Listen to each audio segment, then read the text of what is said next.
how do you follow up what many consider the greatest year in film history? After the unprecedented success of 1994, Hollywood had a lot to prove in 1995.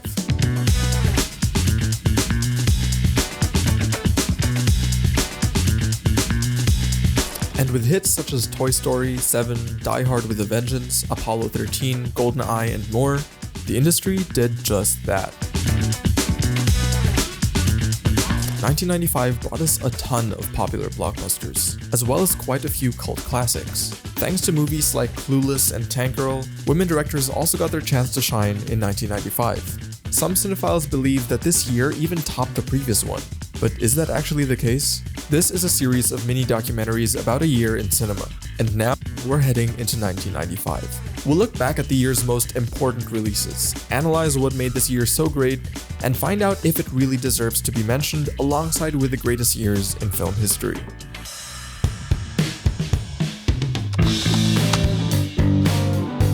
The year opened with a quiet debut that no one knew would become legendary. And wait, hold on one thing. Hold on. Okay. Nowadays, Jennifer Coolidge is an icon who's given us many memes and memorable quotes. I can't show emotion for another hour and a half. But back in 1995, she was just getting started. On January 8, she appeared in Love and Happiness, which wasn't a very big movie at all, but it gained more significance due to it being her first film performance. Coolidge had appeared on Seinfeld and She TV before, but 1995 was when she made the transition to film. That same year, she also acted in Not of This Earth and A Bucket of Blood, but it would be a few more years before she got her big break in American Pie. That's Stifler's mom? Yep. The Sundance Film Festival also happened in January, as is tradition, and as always, it gave us some very unforgettable entries. On January 19, Richard Linklater's Before Sunrise premiered at the festival. As one of the first films of the year, it helped 1995 get off to a very strong start. Before Sunrise is an interesting piece. It's a minimalistic, introspective movie that mostly centers on monologues and long dialogues between the characters. It has a 100% rating on Rotten Tomatoes, and people have been constantly praising it ever since it came out 30 years ago. The film stars Ethan Hawke and Julie Delpy, who both had to fight to be in it. The casting for Before Sunrise took a very long time. Hawke and Delpy were only given the roles 9 months into the process. Linklater clearly knew what he was doing though. He took his time and, as a result, the movie was very well received. But it wasn't the only big hit that premiered at Sundance. The Usual Suspects came out on January 25th, and it blew everyone away. This Bryan Singer classic stars Kevin Spacey, Stephen Baldwin, Benicio del Toro, Kevin Pollak, Gabriel Bryan, and Chaz Palminteri. Spacey actually won the Academy Award for Best Supporting Actor for his performance in the movie. Kevin Spacey in The Usual Suspects. The Usual Suspects also won for Best Original Screenplay. Christopher McQuarrie for The Usual Suspects. The screenplay in general has been praised many times, with the Writers Guild of America even naming it one of the best screenplays of all time. The Usual Suspects took the world of cinema by storm, at least at first. Since then, many have somewhat turned on the film. These days, it's not uncommon to see it labeled as overrated or even gimmicky. After all, if you know the twist ending, which most people do, there's not much more to the movie. Back in 1995, no one actually knew about the twist, so The Usual Suspects became the talk of the town. However, it would soon be topped by other hits that 1995 had in store for us. On February 10th, Billy Madison came out, giving Adam Sandler his breakout role post-SNL. It was one of the first films that Sandler both wrote and starred in, and while it initially received mixed reviews from critics, it has since gained a bit of a cult following. Sandler would go on to star in even more popular movies, such as The Wedding Singer. You are the worst wedding singer in the world, buddy! Well, I have a microphone, and you don't. So you will listen to every— But Billy Madison is what started it all for him. A week later, the Brady Bunch movie came out, which was a parody of the original TV show. The film was praised for being able to poke fun at the show while simultaneously paying homage to it. It also featured several cameos, including from drag queen RuPaul, who was at the height of her fame at this time. She'd go on to appear in 5 more movies in 1995, as well as 1 TV show. But while February gave us comedy, camp, and nostalgia, March would shift gears entirely. While the use of special effects in film was on the rise, March 1995 brought an alternative movement. Dogme 95 was established in Paris on March 13 by Danish directors Lars von Trier and Thomas Vinterberg. This avant-garde movement came with certain filmmaking rules that prioritized tradition over technology, and it had a great impact on the landscape of low-budget cinema. Several big-name actors and directors appeared in Dogme 95 films, including Nicole Kidman, Mads Mikkelsen, Chloe Sevigny, and Susanne Bier. The movement was dissolved in 2005, but its impact lives on. Just recently at the 2025 Cannes Film Festival, a new movement, Dogma 25, was announced. This new movement comes with its own manifesto, which stands against the use of the internet in filmmaking and is very much the successor of Dogme 95.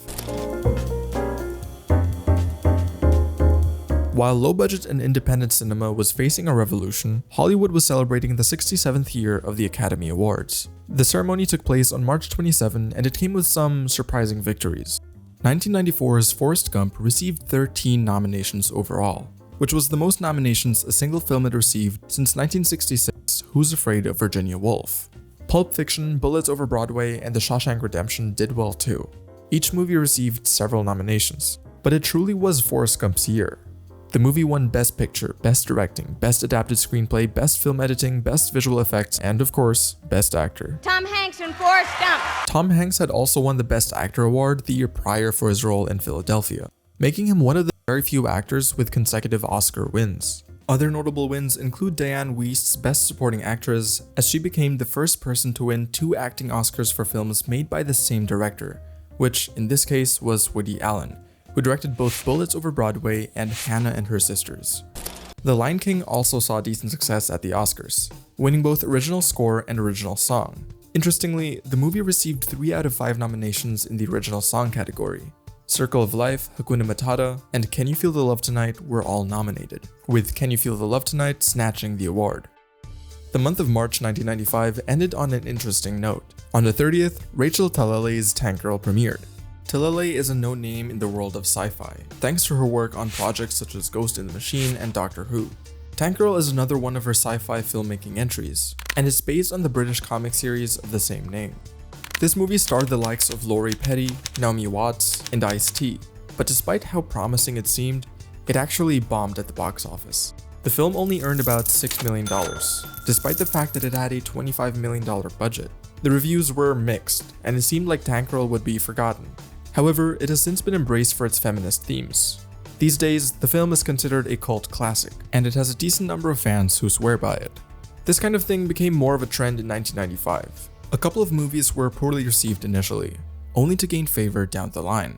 But why was this? 1994's box office broke several records, so why was it suddenly becoming harder to succeed in 1995? Was the bar just a little bit too high? Or was something else at play? The highest grossing movie of 1995 earned $366 million at the box office. While that's not a small amount by any means, the film would only rank 4th in 1994. The truth is that by 1995, it had become much more expensive to make a film than it used to be. The average production cost had doubled since 1990, which made it much more difficult to turn a profit. Sky-high salaries for stars like Jim Carrey, Tom Cruise, and Harrison Ford had also become standard, which contributed to the rising cost of making a movie. On top of that, the US wasn't the only competitor on the market anymore. Foreign markets were growing too, and they were growing fast. Put it all together, and one thing becomes clear.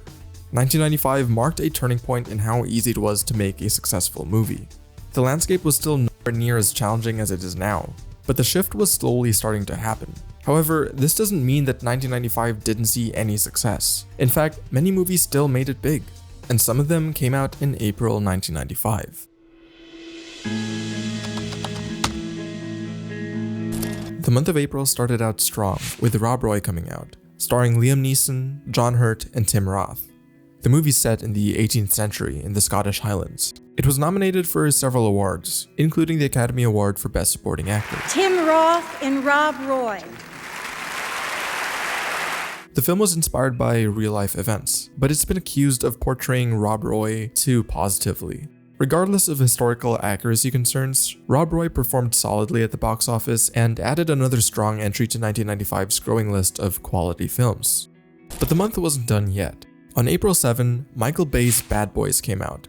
The movie starred Martin Lawrence and Will Smith, and it was actually Bay's feature directorial debut. While Bad Boys wasn't exactly an award-winning piece, It was commercially successful and helped Will Smith break into the movie landscape.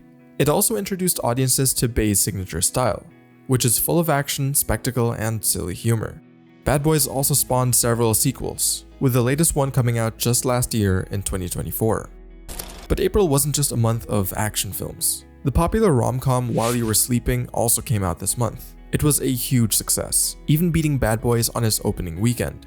However, the road to making this movie was not easy. It had to undergo several changes along the way. For starters, the name of the film had to be changed. Initially, it was called Coma Guy. The film was supposed to be set in New York, but due to budget constraints, the location was later changed to Chicago, where the movie was filmed. Casting was another obstacle that made production all the more difficult. At first, the script was offered to Meg Ryan, but she turned it down. Demi Moore and Julia Roberts were also asked, but they both declined too. Ultimately, the main role went to Sandra Bullock, who starred opposite Bill Pullman in the movie. But even after the casting was done, the drama wasn't over. Pullman almost quit the film after the table read. Producer John Glickman said that this was the worst table read of all time. He described what happened on the Hollywood Gold podcast, saying, "It just tanked. Nothing got a laugh, the energy was dead. We had these incredible professional actors here, real pros, it was painful. And we knew it didn't work." Pullman wanted to leave after that, but his agent wouldn't allow it. He'd recently quit another film, so he was forced to stay on for this one. Luckily, it all worked out in the end, and While You Were Sleeping became a hit, despite the odds being against the project. April 1995 ended on a somewhat somber note. Ginger Rogers passed away on April 25 at the age of 83. Rogers was a famous face from the golden age of Hollywood. She was mostly known for working alongside Fred Astaire and winning an Academy Award for Best Actress for a role in Kitty Foyle. The world was devastated by her loss, but luckily, the month of May would provide a much-needed distraction. May 1995 was one of the busiest months in cinema. Some of the biggest movies of all time came out this month. Meg Ryan's French Kiss kicked off the month, but it was quickly overshadowed by much bigger hits. On May 12, Crimson Tide was released to massive critical and commercial success. This Tony Scott movie starred Gene Hackman and Denzel Washington, and it was nominated for 3 Academy Awards. Denzel Washington had a pretty good year, with Crimson Tide and Devil in a Blue Dress both coming out. Devil in a Blue Dress wasn't as much of a box office success as Crimson Tide, but these days it's remembered pretty fondly. The acting performances of Washington and Don Cheadle have been praised by many film enthusiasts over the years.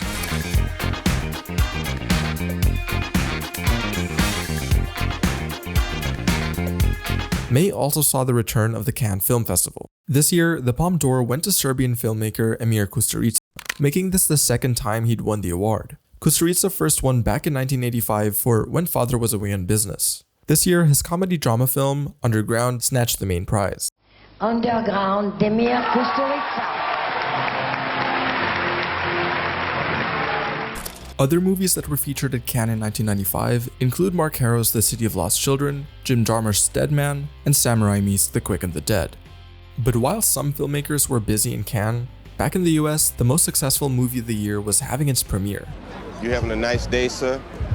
You feeling all right? Not to get too personal, but a white man standing in the middle of Harlem wearing a sign that says, "I hate niggas," has either got some serious personal issues or not all his dogs are barking. Die Hard with a Vengeance was released in theaters on May 19th. As the third Die Hard installment, it had a lot to live up to. There were some factors stacked against it too. It was the first movie in the series that wasn't directly based on a book. It also didn't take place during Christmas, which seemed like a risk at the time too. Moreover, the timing of the release of the movie ended up being very tricky and unfortunate. Just a month earlier, the Oklahoma City bombing occurred. It was the most devastating act of domestic terrorism in US history, and as such, its impact was felt around the world. Die Hard with a Vengeance deals with themes of bomb threats and terrorism, which is why many thought that the premiere would be postponed. However, the decision was made for the movie to come out anyway. In the end, it seems like the movie wasn't hugely impacted by the terrible timing. It became the highest grossing movie of the year, and to this day, many consider it to be the best sequel in the franchise. It had so much going against it, but the final product was so strong that none of that mattered in the long run. However, Die Hard with a Vengeance wasn't the only massive movie of the month. On May 24, Braveheart came out, and it made quite a splash. The film was directed by Mel Gibson, who also starred in it, and it would go on to win 5 Academy Awards, including Best Director and Best Picture. Braveheart. Mel Gibson for Braveheart. It's clear that 1995 was the year of medieval films. Braveheart and Rob Roy were both extremely successful, though there were other films that tried to do the same. First Knight starring Sean Connery and Richard Gere also came out this year, but it was nowhere near as popular as either Braveheart or Rob Roy. Still, with all these movies, a very specific trend emerged, though Braveheart is still considered to be the best of the bunch to this day. However, despite the critical success of Braveheart, another May movie beat it at the box office. On May 26, the family comedy film Casper came out. Hi. Casper made nearly $290 million at the box office, becoming the 8th highest grossing movie of the year. What makes Casper stand out is the fact that it was the first ever movie to have a fully CGI character in the lead role. Though despite this, it wasn't the biggest CGI project of the year, but we'll get to that later.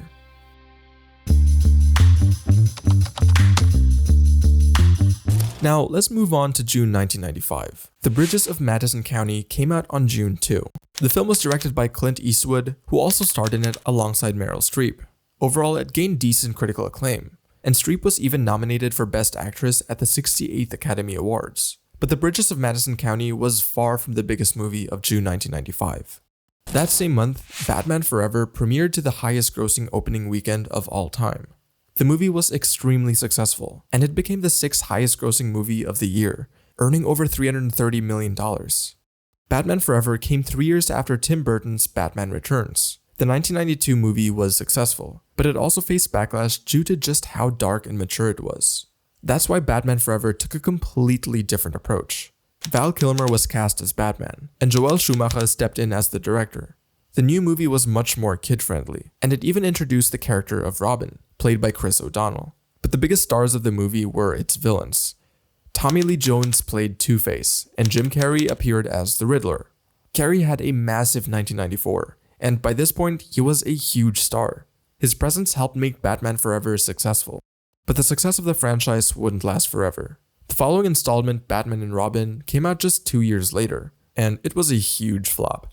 As much as the kid-friendly vibe worked in Batman Forever, the silly tone became too much in the next movie, and the film received overwhelmingly negative reviews. So as much as Batman Forever was a success, it didn't exactly lead to an amazing legacy that many would wish to celebrate. But speaking of legacy, Disney had a lot to prove this year too. In 1994, they saw unprecedented success with The Lion King. Naturally, they were hoping to recreate this in 1995. As 4 giant movie screens arose over the treetops of Central Park, and a mammoth stage was being constructed on the Great Lawn. It was all part of the preparation for the world premiere of Disney's 33rd animated feature, Pocahontas. On June 10th, Pocahontas premiered in Central Park, New York City. The premiere was the largest ever for a film, with 100,000 people coming to see it.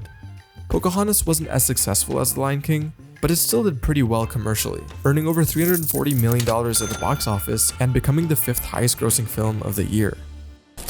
But this month brought some sad news too. Unfortunately, on June 29, we lost another star of the golden age of Hollywood. Lana Turner, known for her movies such as The Bad and the Beautiful and Peyton Place, passed away at the age of 74. She left a huge impact on Hollywood and pop culture in general, and she'll forever be an acting legend. But even though Hollywood lost one icon in 1995, another made her movie debut that same month. On June 30, Keira Knightley's first movie, Innocent Lies, came out. This wasn't Knightley's breakout role, which would come with Bend It Like Beckham, but it was her first role in the movie, and as such, it kickstarted her career. Interestingly, Innocent Lies came out on the same day as another huge 1995 movie, and that movie was none other than Apollo 13, one of the most successful films of the year. Apollo 13 was directed by Ron Howard and starred the likes of Tom Hanks and Kevin Bacon. It earned over $350 million at the box office and became the 3rd highest grossing film of 1995. The movie wasn't just commercially successful though, critics also loved it. It received 9 Academy Award nominations overall, including Best Picture. Tom Hanks was clearly on a winning streak. After Philadelphia and Forrest Gump, Apollo 13 was another major hit on his resume. But he wasn't finished. He'd see even more success later on in the year.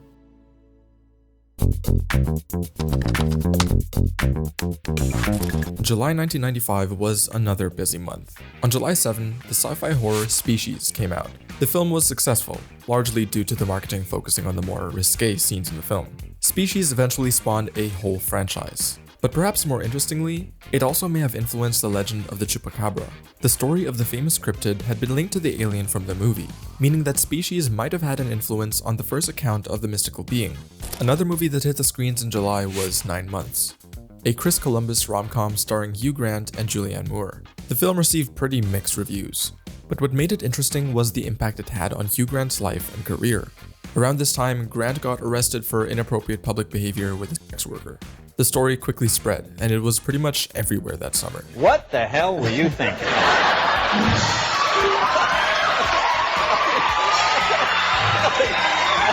Despite that, this was a great time in Grant's career. In 1994, he starred in 4 Weddings and a Funeral, and he appeared in 5 more films in 1995. He was becoming the face of British rom-coms, even though his career trajectory wasn't without controversy. Grant himself also wasn't particularly happy with his performance in 9 Months. I panicked. It was such a big jump up from what I'd been paid before to what they were offering me, and I just tried much too hard. And I forgot to do the basic acting things like mean it. So I pulled faces and I overacted, and it was a shocker. Move on. He also didn't get along with his co-star Julianne Moore. This wasn't out of the ordinary for Grant though, who's been open about the fact that many of his co-stars didn't like him. Other than Moore, Drew Barrymore also wasn't a huge fan of his. Nevertheless, Grant's career continued to grow, and he's been a beloved British actor for years at this point. Another movie that came out in July 1995 was Clueless, one of the most popular teen comedies of all time. Clueless is up there with Mean Girls as one of the most quoted and influential coming-of-age movies. Ew! Get off of me! Ugh, as if! It's a loose adaptation of Jane Austen's Emma, and it stars Alicia Silverstone and Paul Rudd. This film was actually Rudd's film debut. Clueless was filmed in just 40 days, proving that you don't need a massive production to make an impact. The film grossed $88 million worldwide and later made even more money through home video. At this point, it's considered a cult classic, and references to the movie are still being made to this day. July 1995 ended with a record-breaking movie. Waterworld came out on July 28th, and it became the most expensive movie ever made at the time. It received decent reviews and did relatively well at the box office, earning over $260 million. However, Waterworld initially failed to make back its massive budget. In a way, the final product was somewhat underwhelming, considering how much went into it. That being said, the film did eventually become profitable, thanks to home video.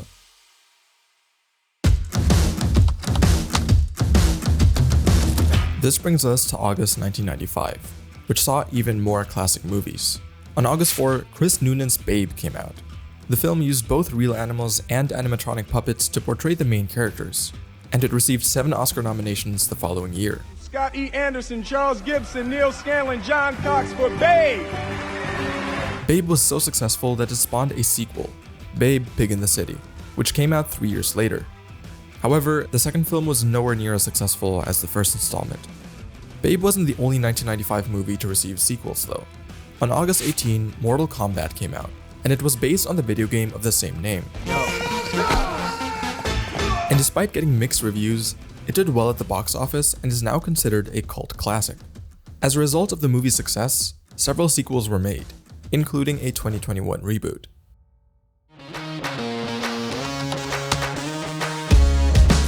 But while August 1995 was relatively stable and successful, September was a complete roller coaster of a month in the history of modern cinema.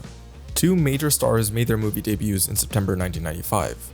Jeremy Renner appeared in National Lampoon's Senior Trip, and Charlize Theron made her debut in Children of the Corn 3: Urban Harvest. But that was just the beginning. Quite a few movies that came out this month made a huge splash that will likely be remembered forever, for better or worse. On September 8, audiences got to witness the premiere of To Wong Foo Thanks for Everything, Julie Newmar. Do you like my nails? To Wong Foo stars Wesley Snipes, Patrick Swayze, and John Leguizamo as 3 NYC drag queens. Despite the critical reception being fairly mixed, the movie became an instant classic for the LGBTQ+ community. Seeing major stars embrace queer roles was a huge deal at the time, and the film is still celebrated for portraying drag culture in such a positive light. Many actual drag artists from NYC's underground scene appeared in the movie too. Interestingly, many big-name actors were considered for the role that eventually went to Patrick Swayze. These included the likes of Robert Downey Jr., Gary Oldman, Mel Gibson, William Dafoe, Johnny Depp, Robin Williams, and even Tom Cruise. A week after To Wong Foo, another big movie came out. Leaving Las Vegas premiered at the Toronto International Film Festival. This film stars Nicolas Cage as a mentally ill alcoholic in LA who decides to move to Las Vegas to drink himself to death. Cage received critical acclaim for his portrayal of the character, and he was even nominated for the Academy Award for Best Actor. Nicolas Cage. Nowadays, Cage is known for his particular style of over-the-top acting and all the memes he's been in. But back in the day, he was seen as a much more serious actor, and his performance in Leaving Las Vegas showed that he could handle serious roles with ease. But as good as Leaving Las Vegas was, it was nothing compared to this one movie that came out on September 19. That day, Seven premiered in Beverly Hills, California. This David Fincher classic stars the likes of Brad Pitt, Morgan Freeman, and Gwyneth Paltrow. Seven wasn't expected to be a huge hit, but despite that, it did really well at the box office, earning over $320 million and becoming the 7th highest grossing film of the year. The movie did a lot for both Fincher and Pitt, and to this day, many consider the ending of the movie to be one of the biggest twists in cinema history. The film was extremely successful and critics loved it, and that's what makes September 1995 such a shocking month in the history of cinema. Because soon after Seven premiered, another film made a splash, but this time it was all for the wrong reasons. On September 22, Paul Verhoeven's Showgirls came out, starring Kyle MacLachlan, Elizabeth Berkley, Gina Gershon, and more. To this day, Showgirls is considered one of the worst films of all time. It bombed at the box office and it was universally deemed terrible, so much so that it won 7 Golden Raspberry Awards out of 13 nominations. The fallout from the movie was huge. It basically ruined Berkley's career. She was dropped by her agent and decided to stop dancing because of all the criticism she and the film received. However, against all odds, the film eventually found its audience. The LGBTQ+ community embraced it for its camp, and since then, the film has seen many midnight screenings, with audiences singing and acting along with the scenes, much like they do during the Rocky Horror Picture Show screenings.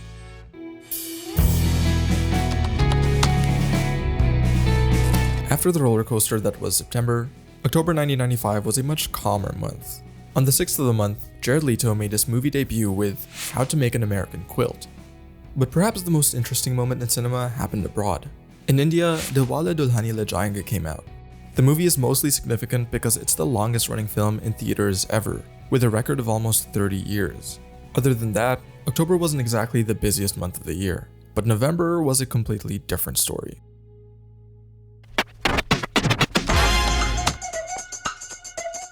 On November 8, Ace Ventura: When Nature Calls came out.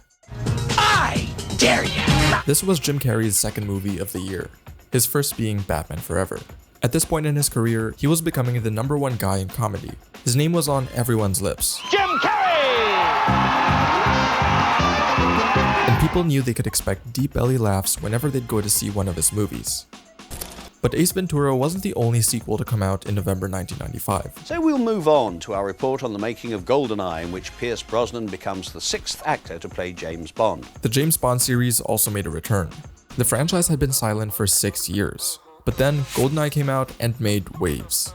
This was Pierce Brosnan's debut as James Bond, and to this day, it's considered one of his best films in the role. GoldenEye was a success at the box office too, earning over $350 million and becoming the 4th highest grossing film of the year. Other successful movies also hit the cinemas this month.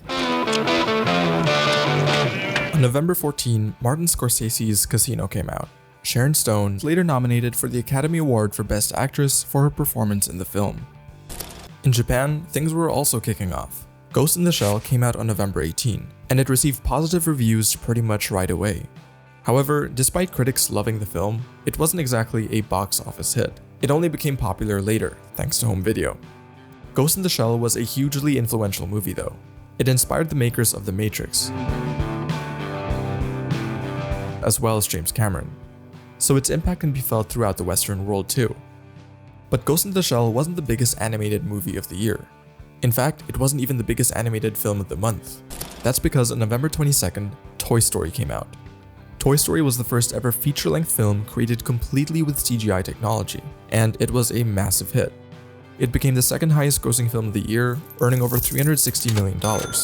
It also truly solidified Tom Hanks as one of the biggest stars of the 90s. He really kept making hit after hit. That's Lightyear! Any other toy would give up his moving parts just to be you! You got wings! You glow in the dark!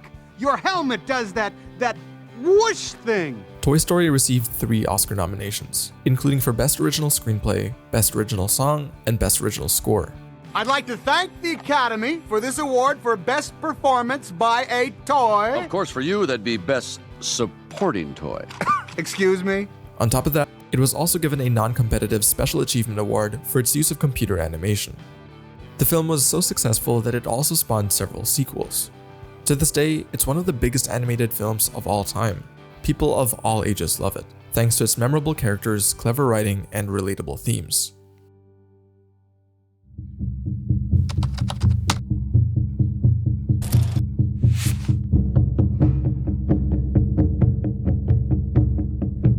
On December 10, Joe Johnston's Jumanji came out. Kirsten Dunst was on an upswing, following her stellar performance in 1994's Interview with the Vampire. But most people remember this film for Robin Williams. He brought so much humor and heart to the film, and thanks to his performance, the film became instantly popular. It has also seen recent reboots, with Jumanji Welcome to the Jungle and Jumanji The Next Level. 3 days after Jumanji came out, another big movie had its premiere.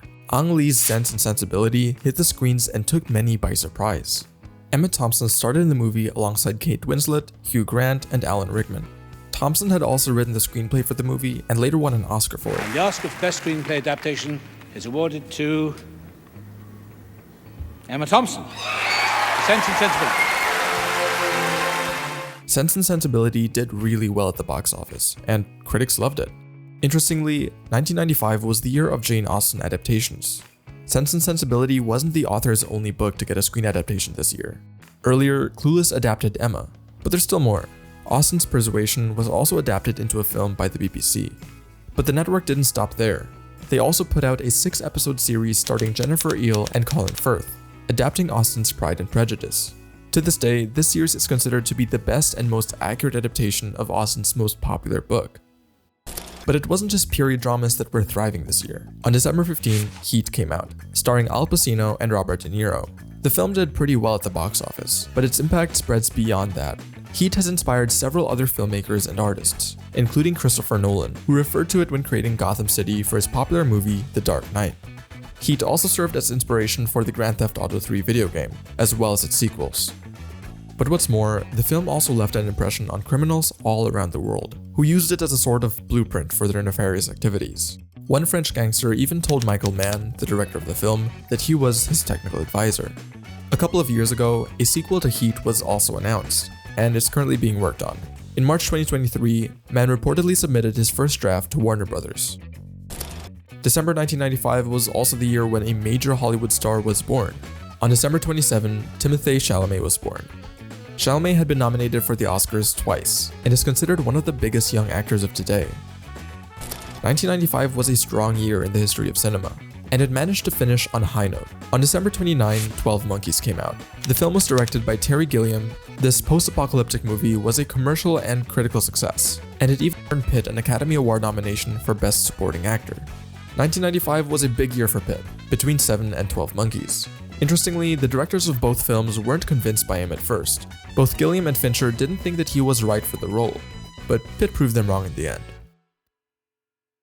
And that concludes the year of 1995 in cinema. Did it really top 1994? Could it be considered one of the best years in film history? Naturally, it depends on one's taste. Whether or not 1995 was better than 1994 is hard to say for sure, but it seems clear that 1995 was an exceptional year for cinema, regardless of where you rank it against other legendary years. 1995 delivered on pretty much every front, from blockbusters to indies, comedies, dramas, and groundbreaking animation. And because of that, it will always deserve a spot in any conversation about cinema's greatest years.